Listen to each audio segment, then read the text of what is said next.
Et les Restos du Cœur sont des endroits où l'on constate d'année en année l'évolution de la précarité. Martin Collier, vous êtes en direct du Resto du Cœur de la Queune, où de nombreux repas sont servis ce midi. Oui, tout à fait, Muriel. Aujourd'hui, 170 à 230 repas distribués. Pour vous donner une idée du menu, on est donc sur de la blanquette de veau avec pommes et frangipane en dessert. Vous le disiez, une augmentation. Eh bien, sachez que les Restos du Cœur distribuent quotidiennement 3000 repas.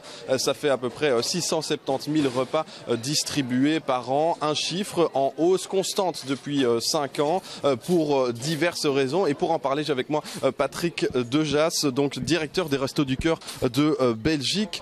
Monsieur Dejas, merci d'être avec nous. On le disait, c'est un chiffre en constante hausse. Comment expliquer cette hausse ?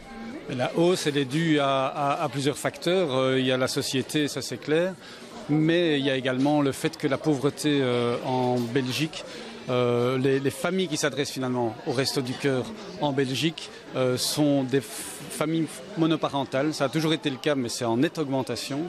Ce qui nous inquiète particulièrement, et je crois que ça peut inquiéter tout le monde, c'est de voir des jeunes qui ont 20, 21 ans à notre porte parce qu'ils ont été mis à la porte de leurs parents.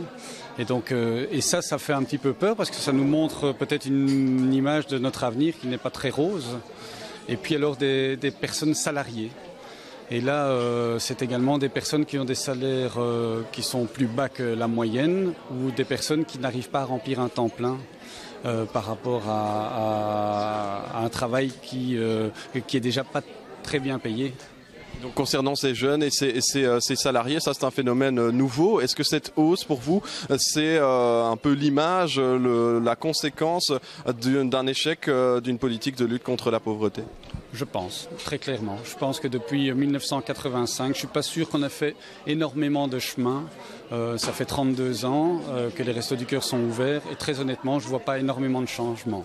Je pense que la politique doit se prendre en main aujourd'hui, non pas en regardant dans le passé, en se disant tel ou tel gouvernement a fait une erreur, mais plutôt de se dire aujourd'hui, maintenant, on va construire ensemble quelque chose dans la lutte contre la pauvreté. Merci Patrick Dejas. Donc, je le rappelle, directeur des Restos du Cœur de Belgique. Vous savez que les Restos du Cœur sont indépendants. Et bien aujourd'hui, ils lancent un appel à destination des entreprises, notamment pour avoir des denrées alimentaires non périssables. C'est notamment le cas de pâtes. Ici, un partenariat a été fait avec l'entreprise Soubry et les repas vont continuer à être distribués jusqu'à 13h30. On pourrait bien dépasser les 200 repas distribués aujourd'hui. Merci Martin Collier.